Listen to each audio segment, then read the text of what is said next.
रामकृष्ण हरी मंडळी, आज आहे आषाढी एकादशी आणि आज शाळेला सुट्टी नव्हती. म्हणून पोरांना डब्याला त्यांचं फेवरेट पनीर आणि फोडणीचा भात दिला.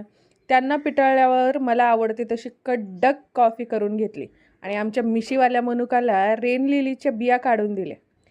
अंघोळीसाठी वाट बघत बसलेल्या भांड्यांना एकदाचं नाव घातलं आणि डिटॉक्स वॉटरचा पहिला ग्लास संपवला.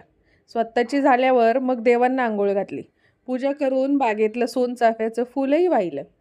अजून 2 फुलं घेऊन पोचले आकुर्डीच्या विठ्ठल मंदिरात. तिथं गेले तर ही भली मोठी रांग.